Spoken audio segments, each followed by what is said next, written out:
Lesson learned for this pod, everybody. I wanted to start talking about 6 seconds ago, but had a snack right before I went on air. Whoopsies. Hi, everyone. Welcome to Old Man Squad Fantasy Basketball presented by FanDuel. I'm Dan Besbris. You can find me on Twitter at Dan Besbris, and I would kindly ask you all to subscribe to the feed. Today, we're talking hype train. We're talking hype train. Is it a good thing? Is it a bad thing? Does it matter at all? And who are the 12 names that are flying up the board the fastest right now? And what should we do about it? There are ADP shifts involved. That's basically what we're tracking right now. In fact, I could probably just change that. Well, you guys can watch me do it in real time. ADP shifts. Maybe we need a new, we're going to call this Hype Train. Hype Train. It's more fun. Who are the new steals in this list? Are there any new busts in this list? We're just looking at the guys going up the board, and here they are. We're going to go through them one by one. First, let me give you the whole list, and then we'll break them down. The list of 12 players that are currently moving up draft boards the fastest are Jrue Holiday, Ausar Thompson, Santi Aldama, Buzelis, Payton Pritchard, Myles Turner, Brandon Ingram, Donovan Clingan, Sheppard, Donte DiVincenzo, Amen Thompson, and Kevin Porter Jr. Let's start at the top. Jrue Holiday up 12.5, basically 12.4 ADP slots. He moves all the way to 116.1. This was after the prior check-in, which is about a week and a half ago at this point. My intention was to do these types of shows once a week, but I got a lot going on right now. He was at 128.5. This is a huge leap, even if it's someone in the later rounds. But I come bringing, I don't want to say good news necessarily, but better news than it might have been if I had done this show basically yesterday, because Yahoo just put out a brand new board, and on that brand new board is a brand new rank for Jrue Holiday. So if you track his rank over the last few boards, that's where you can really get a better feeling for what's going on. Yeah, that's right. I sneezed on air. It's an interesting morning for me. Jrue Holiday is now one of the biggest fallers on the latest board. However, what's happened is he's landed somewhere in the middle. Holiday started at 118th, fell all the way down to 135th on a Yahoo graph, before jumping up 54 spots to number 81. And so this big ADP shift that we're talking about today is a direct result of him being jumped 50 spots. Now, he's dropped back 25 spots, but he's still at 106, so it's still a lot ahead of what he was before. It's just not quite as severe. So I would expect this ADP run for Holiday to slow down. From a what do we do standpoint, well, when he was going at 135th, I liked him a lot. I was big into Jrue Holiday at 135. I thought he was going to have a pretty big role on the Blazers, regardless of what was going on with Scoot Henderson. And now that Scoot is out for a couple of months, then that's when everybody sort of bought in on the Jrue Holiday stuff. At 106, yeah, I mean, the problem is we never knew for sure if he was going to be good. There was always a little bit of a flyer play. But at 135th, it didn't matter, because if it didn't pan out, you could just move on from it. At 106th, there are still some other pretty solid players on the board. And I don't want to say that you're giving up on those guys by taking a Holiday, but you are missing out on your opportunity to get in on those guys. So I guess it becomes a big, what do you do then? Well, you look around, you try to figure out who else is a possibility there. And by the way, if you're trying to figure out who, the Yahoo board is doing a really weird thing with its caching. And so sometimes you'll get the new one and sometimes you'll get the old one when you go to the website. Super rad, I know. But other guys going near there, Tari Eason's near there now. He moved up the board. Andrew Wiggins, Josh Hart is down there. Sheppard, Keegan Murray. There are other options in that range. Donte DiVincenzo, Toumani Camara is back of that I think have maybe a little bit more reliable staying power. power than Holiday. But I'll also admit that, like, if his ADP settles a little bit back of 106, 110, 115, something like that, or where he's at right now, which is about 116, then I think I would take the plunge because I think he's going to be solid. I do think they're going to give him some days off. It sounds like his body is wearing down a little bit. So 10th round, I think I'm okay with it. 11th is where I'd be happy. But, 8th, 9th, no. Ausar Thompson up 9.6 slots to 85.7 and rising. I think that's a number that we're going to continue to see move up the board because his pre-rank is earlier than that. Even if now it did finally, I don't want to say finally, but like it did drop back a little bit after raising seemingly every time we looked at the board over and over and over again. So finally, the Ausar Thompson hype has cooled just a little bit, but not by much. He fell from 77 to 79. That was after jumping 30 spots on the previous board up to that 77. But of course, we need to think this through. Like, if the ADP that we're looking at right now says 85.7 and his pre-rank is 79, he's also one of the biggest hype guys on the board because everybody's talking about him, he's probably going to go in the 70s. Which means you're talking 7th round on Ausar Thompson. I don't think I have the stones for 7th round. And maybe I'll end up being too scared, little scaredy cat, because I'm probably willing to take him in the 8th round. I'm definitely willing to take him in the 9th round. But when I look at the guys, and I play this sort of like look at the guys around him game, you've got Jakob Poeltl right in there. You've got Christian Braun right in there. Donovan Clingan is in there. If you went a little bit early, Cam Johnson is still available. He's actually available quite a bit later than this. If you're talking like a little bit earlier than Ausar Thompson, Mark Williams, Rudy Gobert, OG Anunoby, those guys are all within a half round of Ausar in front of him. And I would just trust those guys more.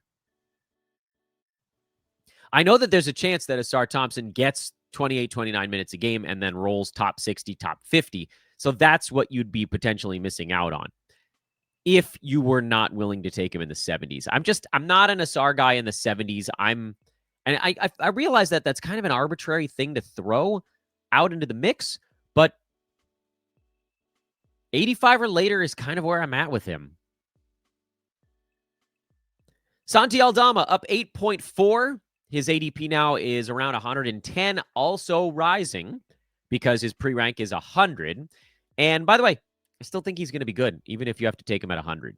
I don't mind. Obviously, it's not as much fun as when he was going at 116, 119, but there's still some value there. We're not quite at the pivot point for Santi Aldama. And before I talk more about Santi, I just want to remind all of you guys, I did now finally start a Patreon. You guys yelled at me for years and years and years.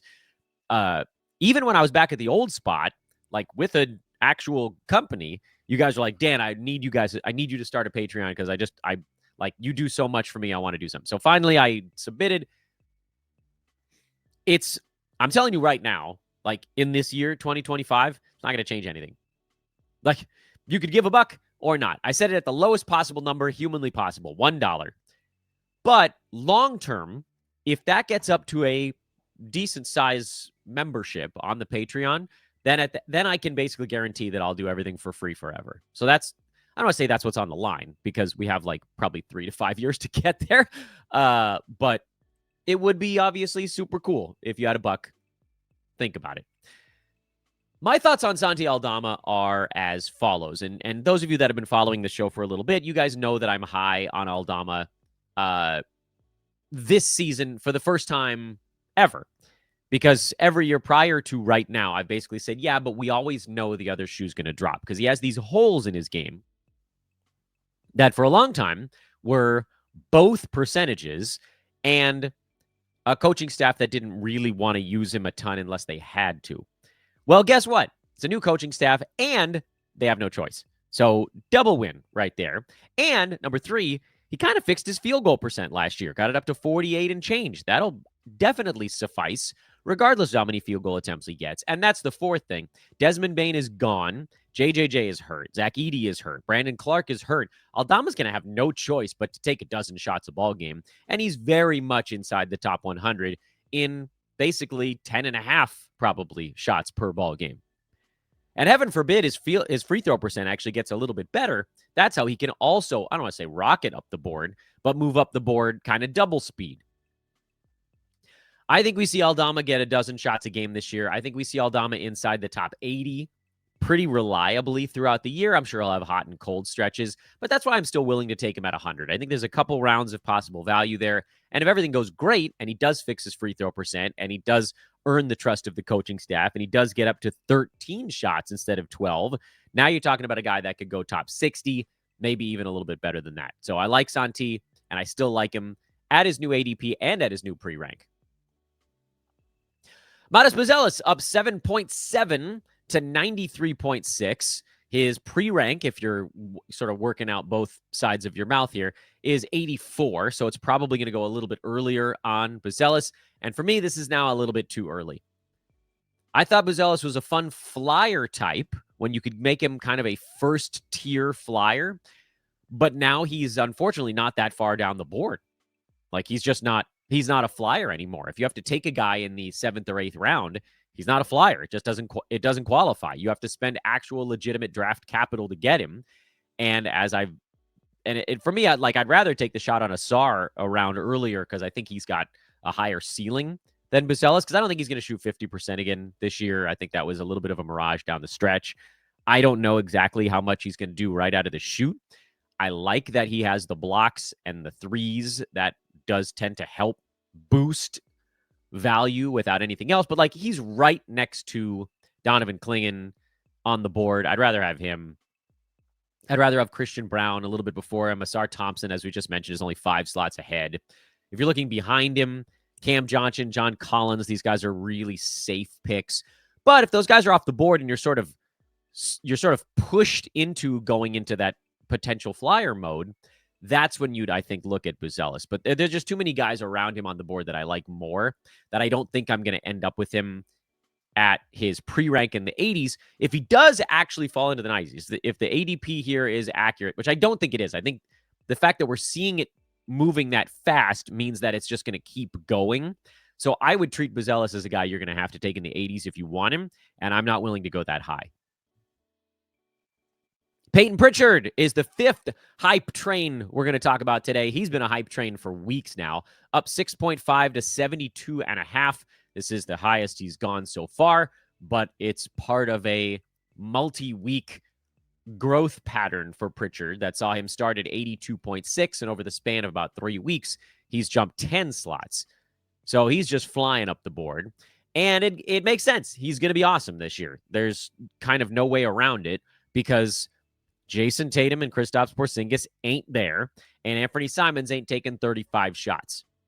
And Anthony Simons plus whatever you add to Jaylen Brown, plus whatever you add to everybody else, is not 35 shots. Derek White's going to get a few also. But there are going to be anywhere from 1 to 5 shots floating around for Payton Pritchard to claim. How many he gets of those, I don't even think we really need to know. What we do know is that he was a 9-cat darling last year. High efficiency threes guy who could score, get you threes, some assists, and do it on good percentages and low turnovers. And that got him a top 80 ranking in 9-cat. And that was on 10.8 shots per game in 28 minutes. I expect both of those numbers to go up. I think the minutes go up from 28 to probably around 30. I think the shots go up faster because his usage was only 19 last year. That's a number that's going to have to jump up. I think the assists also increase for Pritchard. It's going to be in the 4s this season. So give him 4+ assists, give him a dozen shots or more. This is a guy that has top 50 potential this season, and I'm okay still, believe it or not, taking him where he's going at this early juncture. Who's the next name on the board? Myles Turner, up 6 slots to 49. Although, we'll keep this one somewhat brief. Myles Turner was going around 49th in most of the drafts that I've been in anyway. I'm not willing to go into the 3rd round But this ADP jump suggests he's a 4th-round center, and that's fine. He's probably going to be a 4th-round center this year. The way that everything falls into place for Big Myles is if the field goal percent and free throw percent tick up by 1 or 2. Because I think he probably plays like 1 minute more per game. I don't think that changes his actual output by very much at all. Maybe he gets more than 11 shots a night. I don't know. It's hard to say. What does it go up to? 12, we think, instead of 11.3? It's all small stuff with Turner. That's going to move him from probably top 50 to like top 45. So sure, take him 4th round. He's very safe there. High floor because of the blocks. And he'll be fine. Brandon Ingram jumped 5.7 slots to 76.3. I'll admit, guys, I don't understand the Brandon Ingram love lately. His pre-rank has also jumped from 77 to 67, and then yesterday up to 56. So that hasn't even been reflected in the ADP yet. And there's a lot of good stuff going on with Brandon Ingram from a fantasy standpoint. But also, like, what is my analysis there? He was 85th last year in a small sample size. His turnovers were painfully high, and if you were an 8-cat, he jumped all the way to number 45. So maybe that's why this is happening. But he also goes from a place where it was Brandon Ingram and Zion, and of course Zion was rarely ever there, but Brandon's also rarely ever there, to a place where it's Ingram and Scotty Barnes and Emmanuel Quickley and RJ Barrett. I don't think Ingram's getting 19 shots a game. He's well-rounded. I'll give him that. Typically, both percentages are good. Scoring's good. Rebounds are fine. Assists are pretty good. Threes are fine. Like, there's nothing that's generally bad about Brandon Ingram's fantasy game. There's just also nothing that's overwhelmingly great about it. I think he probably gets to around 20 points per game this year. Like, I don't think you can take the Brandon Ingram out of Brandon Ingram. It's probably going to take some of the RJ Barrett and Emmanuel Quickley out of the equation. But there's just no way that his usage is going to be as high this year as it was in his short spurt last season with New Orleans before injury, shutdown, trade, whatever you want to call it. Brandon Ingram's probably like, I mean, what's the ADP at now? What did I just say? It just moved up to 76.3. Yeah, I mean, that's fine. My biggest problem isn't so much that his fantasy game is a little bit weird. It's more so that, and I'm not basing this on last year. I'm basing this on like a decade now. He just never plays a full season. He played a full season his rookie year. He got to only like 10 games missed during the COVID seasons. But otherwise, he's been a mess. Let's just ignore the fact that he missed 64 games this last year. He played 64 games the year before that, and that was a big win. Missed 18 that season. Year before that, he missed 37. Year before that, he missed 27. Then there was an 11 and a 10 in there that he missed, which was immediately on the heels of a 30 and a 23. If you expect to get him to 70 ball games, I've got a bridge to sell you. Brandon Ingram just doesn't get to that many basketball games. Maybe this is the magical year where he does, but I'm not willing to take that shot. Not when there isn't a ton of per game upside anyway.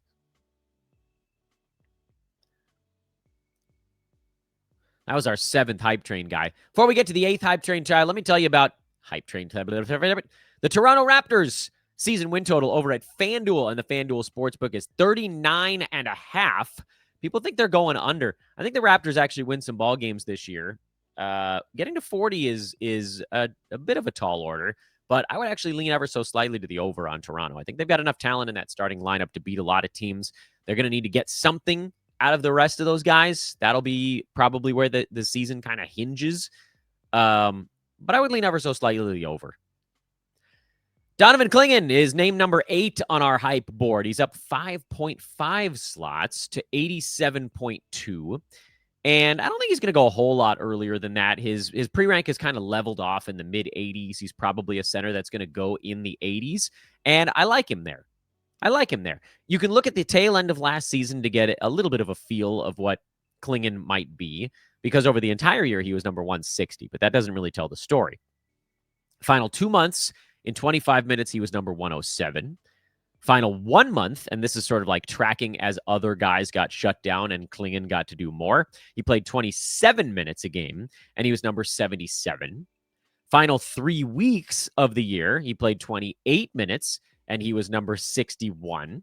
Final 2 weeks, he played 28 minutes. All right, okay, so final 3 weeks, he played 27 minutes and 50 seconds. Final 2 weeks, he played 27 minutes and about 59 seconds, and he was number 56. And then the final 1 week is limited, is small sample size theater.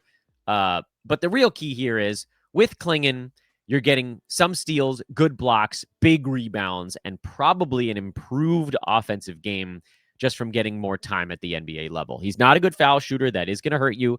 He's a low turnovers guy who doesn't hit three-pointers, so he's a more traditional center.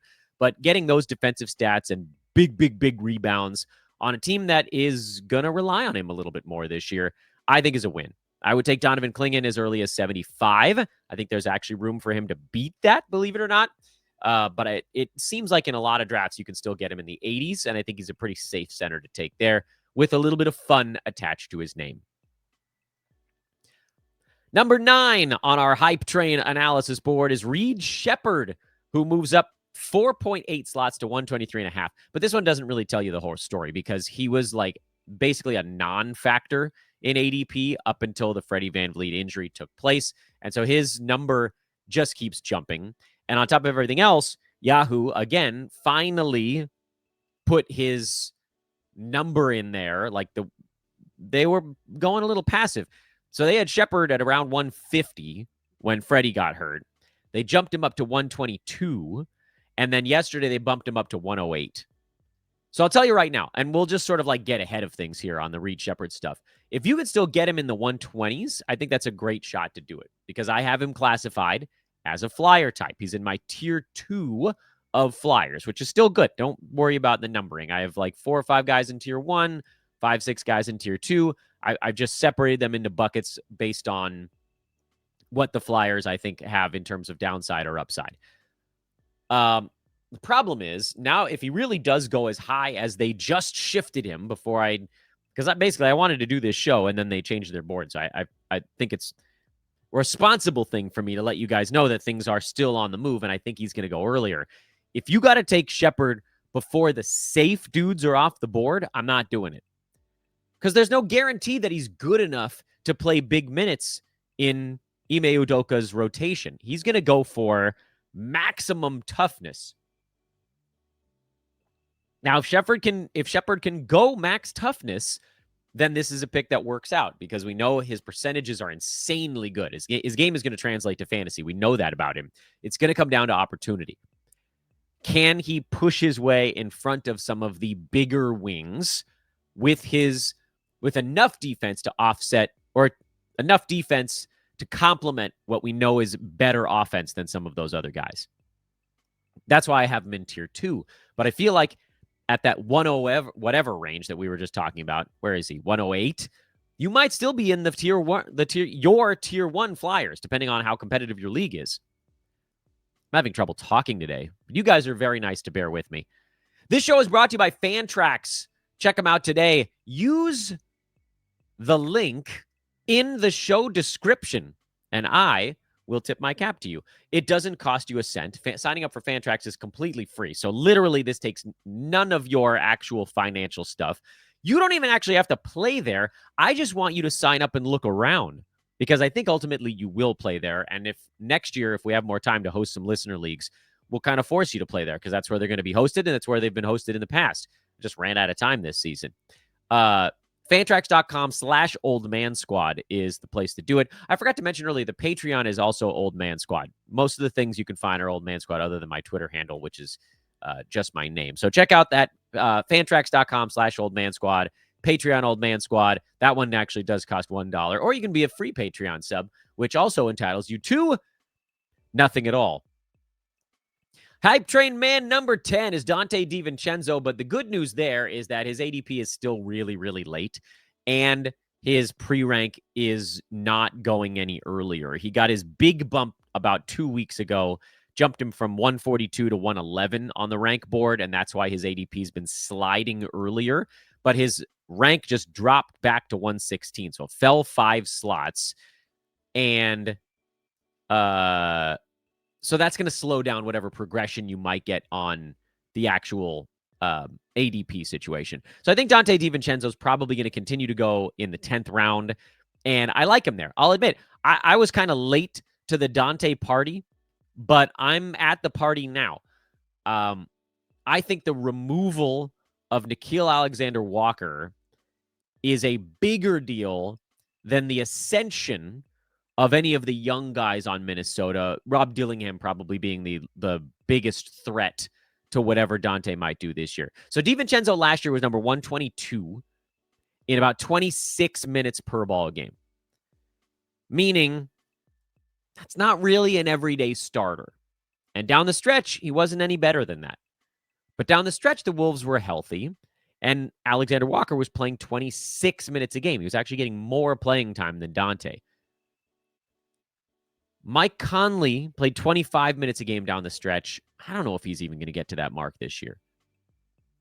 Rob Dillingham played 4, so that'll obviously go up. Some of the Nickeil Alexander-Walker stuff is going to go to Rob Dillingham, but I don't think all 26 minutes of it are going to go to him. I think you're going to see a couple of those funnel to Donte, where you get him from 24, 25, 26 minutes. That like 24 to 26 becomes 26 to 28 on a nightly basis. And with it, should be enough to get Donte inside the top 100. My hope is not just for a top 100 season out of DiVincenzo. My hope is that he can play his way into a little bit more than that. But again, that's why he's not in my first tier. He's not in any of, well, where do I have Donte? Oh, he's not even in a flyer at all. And I know that he's going in the flyer range. I just think that he's like too safe to be a flyer because his floor is like 135, but his ceiling is probably like 85. So there isn't that. And guess like if Mike Conley goes down for an extended stretch or Anthony Edwards goes down or something like that, then obviously, yes, then someone like that will pop off. But we have to handicap DiVincenzo as if these guys are there, which they are to start the year, at least right now. And basically where that puts us is that Donte playing somewhere around 27 and a half, 28 minutes a game, he is around a top 95, top 105 type of play there. That's a safe, it's a little bit plodding, but it's a lot of 3-pointers, good steals, and some assists, which is kind of a fun thing to get in the 10th round. So I like him in the 10th round. I don't think he's like a monster upside guy. So that's why I didn't even put him in with the Flyers. I just think he's a guy that's probably going to settle near the top 100, and you can get him a little bit later than that. So he's a small value.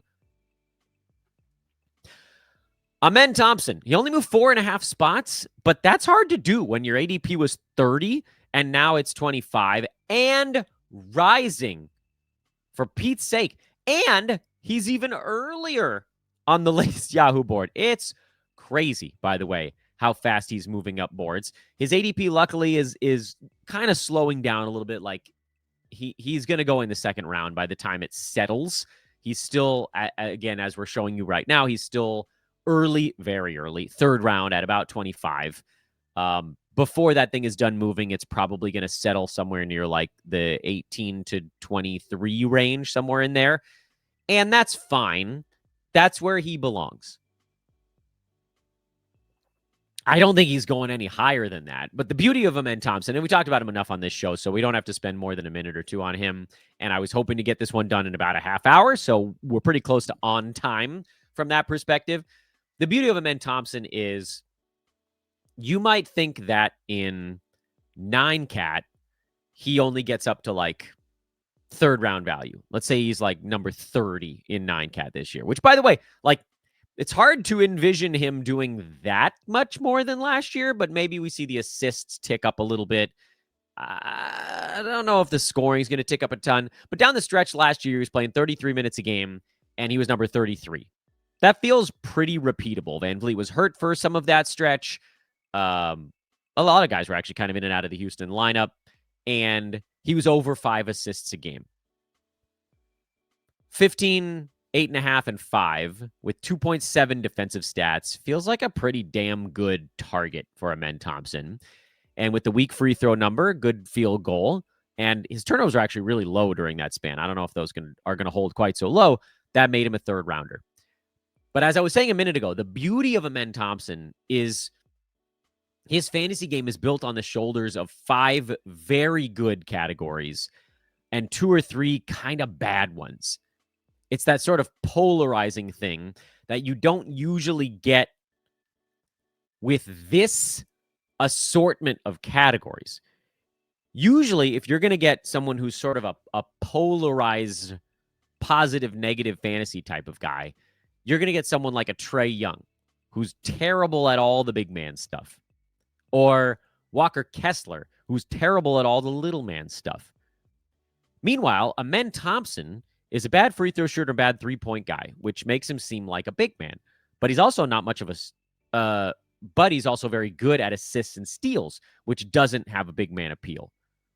So Amen Thompson is like a modified big man with eligibility at basically every spot on the floor. So you can slot him into a guard build as your big man if you wanted, because if you're in a guard build, you're going to get plenty of three-pointers, scoring, and free throw percent elsewhere. You can slot him into a big man build if you need assists, because he'll get you that while building on your other big man categories. You can slot him into a punt points team because he doesn't score all that much. Although, like, most of the teams I build end up being punt points anyway, so it's probably that and something else in a head-to-head league. It might be points and threes or points and free throw or something like that, and then you start to lean big man. But he gets you those 5 assists and big steals. So there's just a lot of different builds that Amen Thompson fits in, which is why I actually like him more as a second rounder in head-to-head than I do in roto. Sounds strange, right? Because you're like, oh, this guy has so many different things he's good at. Doesn't he seem like he should be a roto guy? He's lower in turnovers and blah, blah, blah. Yeah. I mean, there's obviously a lot of appeal in both. He's going to be awesome. And he's going to be super fun to roster this year. But I actually think he makes more sense as a top 20 guy in head-to-head because you can drop him into a lot of different pairs and then just work from there.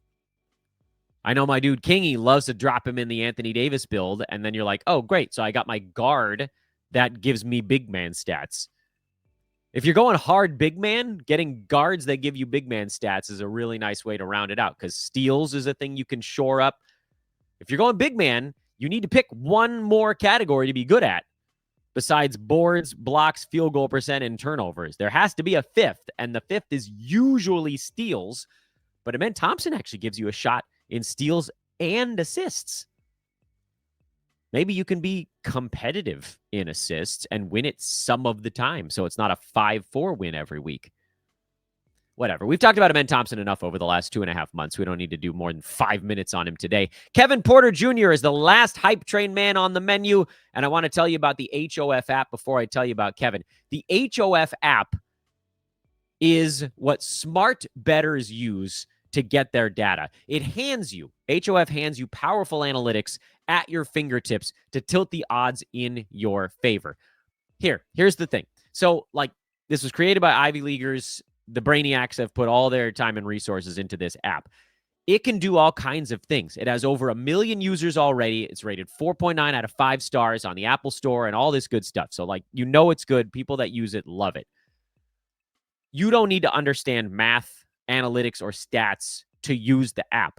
The app takes all that stuff and translates it to you, the everyday sports fan, and better. It can help you remove risky legs of a parlay if you're into that sort of thing. It can help you adjust things before game time. It can help you find the best values against a money line, basically like which has a higher probability of happening.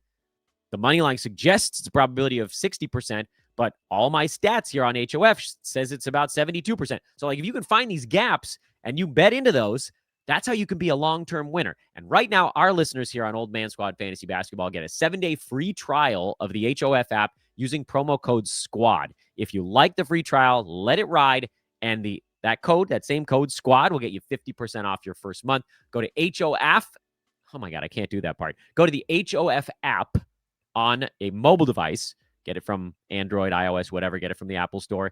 Or go to hofapp.com today and use promo code SQUAD. Kevin Porter Jr. on the rise and rising. 6 feet high and rising. He's moved himself into my tier 1 of flyers, But it's not necessarily because I'm thinking more highly of him. It's mostly because most of my tier 1 flyers got pushed into an earlier part of the draft board, and you can't wait to take them as flyers. So like Santi Aldama, I have ranked in the 70s this year. You can't wait to take him at 105 anymore, 110. You got to take him before it's flyer time. Kevin Porter Jr., you can generally still take around flyer time. His ADP is moving. Yes, that part is true, but there's still a little bit of wiggle room left. It was 119 when I put this document together. It's a tiny bit earlier than that now, but not by a lot. He's at 117 and a half, but he's going up the board. His pre-rank is 102 now, so it's not slowing down yet. He went from 243 to 128 to 115 to 102. Very few players have moved as far and as fast as KPJ over the last 3 weeks on board. So I expect his ADP to slide into that 100 to 115 range. That's where you're going to have to take him if you want him. And he's going to be in that tier 1 of flyers. So you better freaking hope that he gets the starter's job and runs it the whole way. KPJ also a better player in head-to-head than Roto. We've seen that over the years. That shouldn't surprise us at this point. He's worked out some of the issues with his fantasy game. I think he was around an 80%er at the foul line last year. Let's double check ourselves on that. No, just in Milwaukee. In Milwaukee, he was an 87%er. For the year, he was more, mid 70s. He's not a great foul shooter. He shot 49% from the field in Milwaukee. I don't expect that to hold. He's a career 43.5% guy there. He shot 41% from downtown in Milwaukee. I expect that to fall back into the mid to high 30s. So there's a lot of stuff that I was like, is this real? And now even as I'm talking about it, I kind of want to move him back down into my second tier of flyers. I'm going to do that while we're talking. Sorry, Kevin. Sorry, Home Alone reference. Yeah, I'm moving him back into my second tier of flyers. There just was a lot of Mirage level percentages stuff with him that I don't think holds. And I think we're all getting pretty... I've been wanting to use this term on a podcast for a long time. We're all getting a little bit bonered up about Kevin Porter Jr. Thinking back, I think perhaps to that 22-23 Rockets season where he played 34 minutes a game and averaged 19, 5, and 6 with 1.4 steals on bad percentages. And he was, he was like 85th or something like that year. And if you were punting turnover, if you were punting 8 cat, whatever, however you want to frame it, he was, top 60 something in that range. I don't think it's going to be quite that juicy for him this year. You're probably looking, if a good case scenario, it's probably more like the year before in Houston when he was 16, 4, and 6. Was still pretty good, and a steal on bad percentages. And that was like top 109 cat and, more like top 75, 8 cat. And that to me is probably a really good outcome for KPJ this year. So yes, he belongs on your Flyers board, but now as I'm talking about it in real time, he's in my second group, which is still good.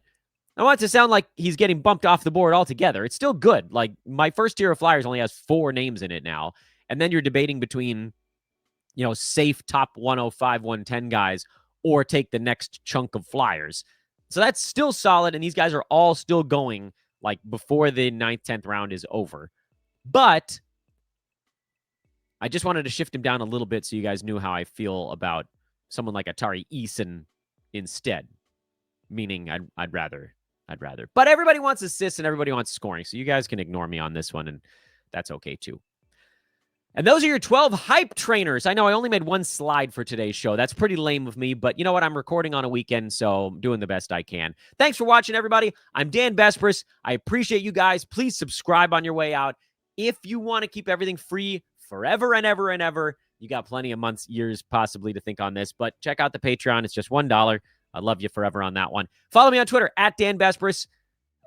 Check out fantrax.com/oldmansquad. Follow Old Man Squad on social media. Like the video. Drop a 5-star if you can. HOF app. Those are all the things that I think I wanted to promo. See you guys soon. I got shows coming out all the time. There's no rest.